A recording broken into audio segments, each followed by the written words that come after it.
नमस्कार, मैं हूं रजत अवस्थी और आप देख रहे हैं इम्पैक्ट भारत टीवी। महाराष्ट्र की जनता ने एक बार फिर से बीजेपी पर अपना विश्वास जताया है और इसका उन्होंने रिजल्ट इतना बड़ा दिया है, पूर्ण बहुमत या प्रचंड बहुमत भी बोल सकते हैं।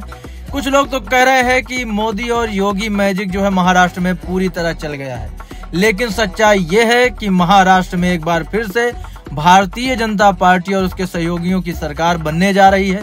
एनडीए गठबंधन की सरकार बनने जा रही है, महायुति की सरकार बनने जा रही है।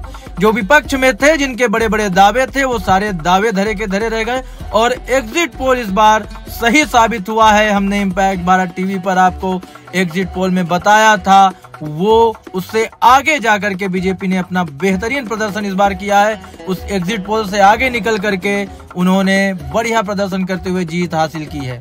अकेले दम पर अगर बीजेपी की बात करें तो अभी तक के जो आंकड़े हैं 132 के आगे बढ़त चल रही है बीजेपी की और 132 से अधिक सीटें आने के का अनुमान बीजेपी का अभी भी है। तो अगर अकेले दम पर इतनी बढ़िया पारी बीजेपी ने खेली है राजनीति की, और बड़े बड़े दिग्गज जिन्हें चाणक्य बोला जाता था महाराष्ट्र में राजनीति के मामले में, शरद पवार और उद्धव गुट की तो क्या ही बात करें। उद्धव गुट भी देखता रह गया है और जो शरद पवार थे उनका भी वही हाल रहा, उसके बाद कांग्रेस का भी वही हाल रहा, कोई भी टिक नहीं पाया। इस महाराष्ट्र में इस बार बीजेपी की पारी की आगे और जनता ने भरोसा जताया बीजेपी के ऊपर है और यह साफ जाहिर हो रहा है। सबसे बड़ी चीज, इस बार पीएम मोदी और सीएम योगी ने भी इस बार महाराष्ट्र के चुनावों में जो है बहुत ज्यादा मेहनत की और उस मेहनत का नतीजा दिख रहा है। मोदी और योगी का मैजिक पूरी तरह चलता दिख रहा है। बटेंगे तो कटेंगे, इस नारे को सफलता मिलती दिख रही है। एक है तो सेफ है नारे को सफलता मिलती दिख रही है। सामने जितनी भी चीजें थी, जितनी भी बातें थी, सबकी सब खाली चली गई हैं, सबकी सब धराशायी हो गई हैं और एक बार फिर से भारतीय जनता पार्टी सरकार बनाने जा रही है महाराष्ट्र में अपने सहयोगी दलों के साथ, यानी कि एनडीए गठबंधन के द्वारा। अब आपको हम आज की इस बड़ी घटना और बड़ी खबर का विश्लेषण करके बताएंगे, इसके बड़े बड़े फैक्ट आपको बताएंगे और ये भी बताएंगे कि ऐसा कैसे हो सकता है, इतनी बड़ी जीत का कारण क्या है और इतनी बड़ी जीत का फैक्टर क्या है। तो कांग्रेस 63 सीटों से 19 सीटों पर पहुंच गई, बीजेपी 79 सीटों से 130 के पार पहुंच गई है। महाराष्ट्र चुनाव में किनारे लग गए हैं उद्धव और शरद। लोकसभा के बाद बाजी पलटने वाले 5 फैक्टर जो हैं, आज उनके बारे में हम इम्पैक्ट भारत टीवी पर आपको पूरी जानकारी देने वाले हैं। महाराष्ट्र विधानसभा चुनाव में बीजेपी की जीत असाधारण है। बीजेपी कुल 149 सीटों पर चुनाव लड़ी और 130 सीटों पर आगे अभी भी चल रही है और 130 से ज्यादा सीटें आने का उसका अनुमान भी है, यानी कि स्ट्राइक रेट की अगर बात करें तो 88% है। इसी के साथ महाराष्ट्र में बीजेपी का जो है अश्वमेध यज्ञ पूरा हो गया है। 1990 में बाल ठाकरे की शिवसेना के साथ छोटे भाई की हैसियत से 42 सीटें जीतने वाली बीजेपी अकेले बहुमत के करीब है। वहीं बाला साहेब के बेटे उद्धव की शिवसेना सिर्फ 20 सीटों पर सिमटती दिख रही है। हालांकि 5 महीने पहले हुए लोकसभा चुनाव के नतीजे अगर देखें तो इसका अंदाजा नहीं लगाया जा सकता था। महाराष्ट्र के लोकसभा चुनावों को विधान सभावार कन्वर्ट करें तो कांग्रेस ने 63 सीटें जीती थी, जो अब महज 19 सीटों पर सिमटती दिख रही है। वहीं इस हिसाब से बीजेपी 79 से बढ़कर 130 सीटों पर पहुंच रही है। अब आपको हम बताते हैं कि जो नतीजे विधानसभावार सीटों से तुलना करके आपको बताएंगे कि नतीजे हैं क्या आखिर के। बीजेपी 79 से 130 यानी प्लस 51 सीटें पहुंच रही है। कांग्रेस 63 से 19 यानी -44 सीटें। शिवसेना शिंदे ग्रुप 40 से 55 यानी प्लस 15 सीटें बढ़ी हैं। शिवसेना उद्धव गुट 57 से 20 पहुंच गई यानी -37 सीटें। एनसीपी अजीत पवार 6 से 40 यानी प्लस 34 सीटें बढ़ी। एनसीपी शरद पवार 34 से 11 यानी 23 सीटें घटी। यानी एनडीए गठबंधन के जो विरोधी हैं वो पूरी तरह से धराशायी हो गए हैं। उनकी राजनीति, उनकी जो गणना थी चुनाव को लेकर के, वो विफल होती हुई नजर यहाँ पर आ रही है साफ साफ। कांग्रेस से 27, उद्धव से 16 और शरद से 11 सीटें ले ली गई। महाराष्ट्र में लोकसभा नतीजों की विधानसभा वार सीटों से अगर हम तुलना करें तो बीजेपी जो सीटें जीती है या जिन पे आगे रही वो 130 हैं। अभी कांग्रेस से जो सीटें छिनी वो 27, शिवसेना उद्धव से छिनी 16 सीटें, एनसीपी शरद पवार से भी छिन गई हैं 11 सीटें। 2024 के लोकसभा नतीजों को विधानसभा के हिसाब से कन्वर्ट किया गया है। 2024 विधानसभा चुनाव के आंकड़े दोपहर 3 बजे तक के ट्रेंड्स और रिजल्ट पर आधारित हैं। महायुति को सबसे ज्यादा विदर्भ और मराठवाड़ा रीजन में फायदा हुआ। ये बहुत बड़ी चीज है क्योंकि महायुति का मतलब BJP plus Shiv Sena Shinde group और एनसीपी अजीत पवार का जो ये है उसकी हम बात कर रहे हैं आपसे, जिसमें मुंबई के जो 2 जिले हैं उसमें कुल विधानसभा सीटें जो है 36, जिसमें लोकसभा 2024 के नतीजों में महायुति की विधानसभा वार सीटें 16, 2024 विधानसभा चुनाव में महायुति की सीटें 25, यानी कि गेन लॉस जो है +9 है। तो ये सारी जो चीजें हैं, और बीजेपी को तो सबसे ज्यादा गेम विदर्भ रीजन में ही हुआ है। जो गेन विदर्भ हुआ है वो रीजन में हुआ, वहां पार्टी ने 23 नई सीटें जीती हैं। तो अब हम आपको कई इलाकों के बारे में बताते हैं। तो इस जो मुंबई का क्षेत्र है, मुंबई का क्षेत्र की अगर हम बात करें तो इस इलाके में मुंबई शहर और मुंबई उपनगर जिले हैं। इन 2 जिलों में कुल 36 विधानसभा सीटें हैं। ये क्षेत्र पूरी तरह से शहरी हैं और देश की फाइनेंशियल कैपिटल है। हिंदुत्व और मराठी अस्मिता की राजनीति करने वाली शिवसेना यहीं बनी और बढ़ी है। इस बार इसमें क्या हुआ, इस चुनाव में यहाँ बीजेपी 16 सीटों पर और शिवसेना शिंदे गुट 8 सीटों पर आगे। वहीं एनसीपी अजीत गुट ने 1 सीट पर बढ़त बना दी। विदर्भ क्षेत्र की अगर हम दूसरे पॉइंट पर अपने बात अगर करते हैं तो इसमें कुल 11 जिले और 62 विधानसभा सीटें हैं। यह इलाका सूखे और पिछड़ेपन की मार झेल रहा है। महाराष्ट्र में होने वाले किसान आत्महत्या के आधे मामले यही होते हैं। बीजेपी और संघ का गढ़ रहा है। नितिन गडकरी, देवेंद्र फडणवीस, सुधीर मुनगंटीवार जैसे बीजेपी के कद्दावर नेता यहीं से आते हैं। इस चुनाव में यहाँ बीजेपी ने एक तरफा बढ़त बनाई है और 36 सीटें जीतकर जीतती नजर आ रही है। वहीं 4 सीटों पर शिवसेना शिंदे और 6 सीटों पर एनसीपी अजित पवार आगे है। वहीं कोंकण क्षेत्र की अगर हम बात करें तो इस इलाके में ठाणे, पालघर, रायगढ़, रत्नागिरी और सिंधुदुर्ग जिलों की कुल 39 सीटें हैं। समुद्र से लगे होने के कारण इसे कोस्टल रीजन भी कहते हैं। यह इलाका ज्यादातर शहरी और जहां फैक्ट्री और इंडस्ट्री में काम करने वाले ज्यादातर लोग प्रवासी भी हैं। बीजेपी ने 15, शिवसेना शिंदे ने 16 और एनसीपी अजीत गुट ने 3 सीटों पर बढ़त इस बार बनाई। मराठवाड़ा क्षेत्र की अगर चौथे नंबर पर हम बात करें तो औरंगाबाद, बीड, जालना और उस्मानाबाद, नांदेड़, लातूर, परभरी और हिंगोली जिले की कुल 46 विधानसभा सीटें हैं। सूखे से जूझने वाले इस इलाके में महाराष्ट्र की 1/3 मराठा आबादी रहती है। यहाँ दलित राजनीति भी हावी है। चुनाव में यहाँ आरक्षण, पानी और विकास 3 बड़े मुद्दे हैं। तो इस बार यहाँ पर बीजेपी ने 18 सीटों पर बढ़त बना दी है। वहीं 10 सीटों पर शिवसेना शिंदे और 7 सीटों पर एनसीपी अजीत आगे। अब हम 5वें नंबर पर बात करेंगे पश्चिमी महाराष्ट्र क्षेत्र की। इस इलाके में कुल 5 जिले और 58 विधानसभा सीटें हैं। इसमें पुणे, शामली, सतारा, सोलापुर और कोल्हापुर शामिल है। कोऑपरेटिव सेक्टर जैसे शुगर फैक्ट्री, क्रेडिट सोसाइटी और बैंक की मजबूत पकड़ है।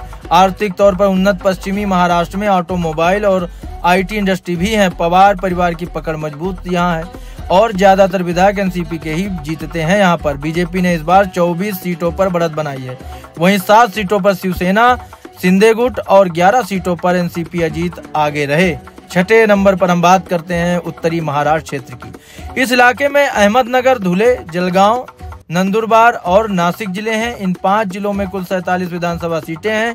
अंगूर, केला और प्याज की खेती के लिए पहचाने जाने वाले इस इलाके में अनुसूचित जनजातियां यानी कि एसटी किंग मेकर हैं। इस बार यहां बीजेपी ने 21, शिवसेना शिंदे गुट ने 10 और एनसीपी अजीत गुट ने 12 सीटों पर यहां बढ़त बना दी है। अब हम बात करेंगे महाराष्ट्र में महायुति और खासकर बीजेपी की प्रचंड जीत के 5 बड़े फैक्टर के बारे में।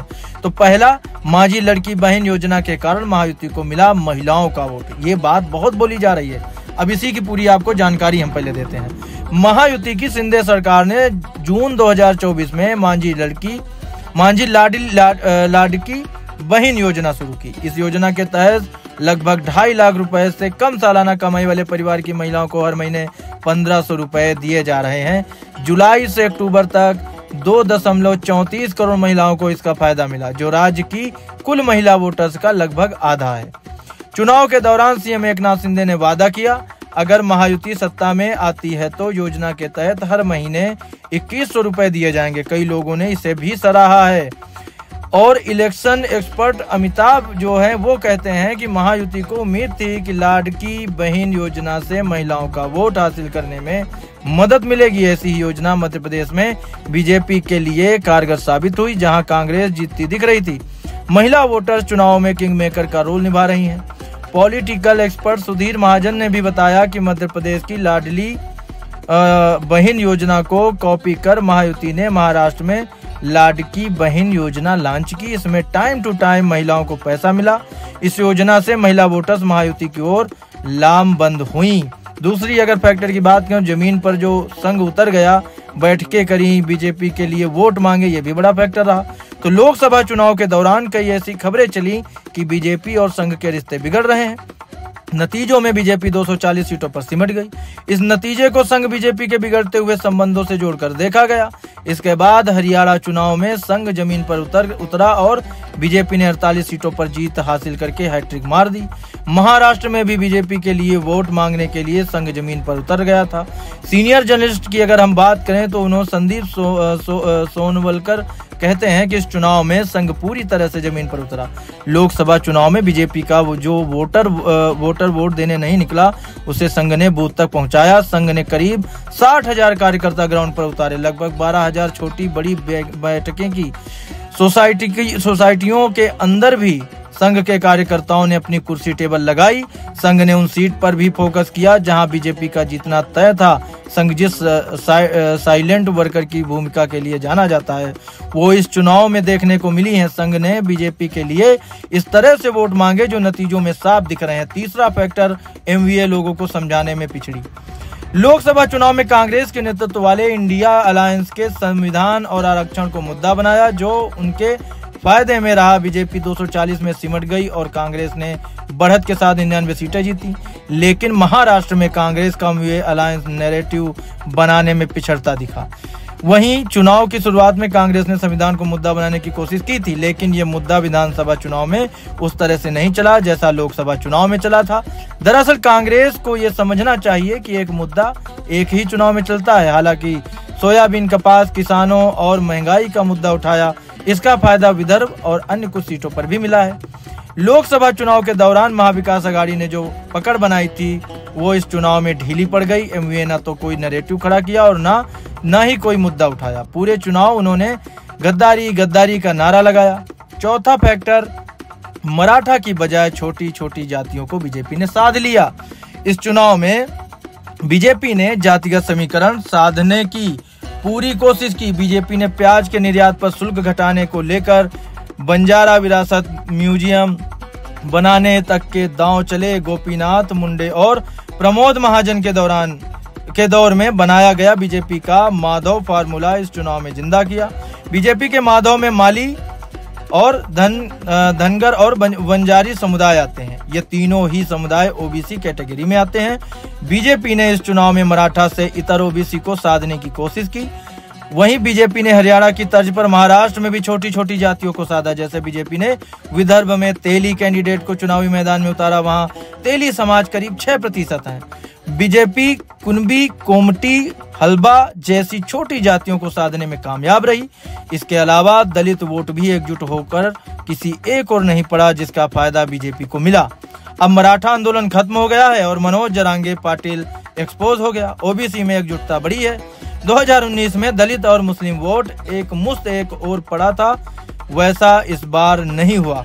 इसका फायदा महायुति को मिला है। पांचवा फैक्टर, ज्यादा वोटिंग होने से महायुति को भी बड़ा फायदा मिला।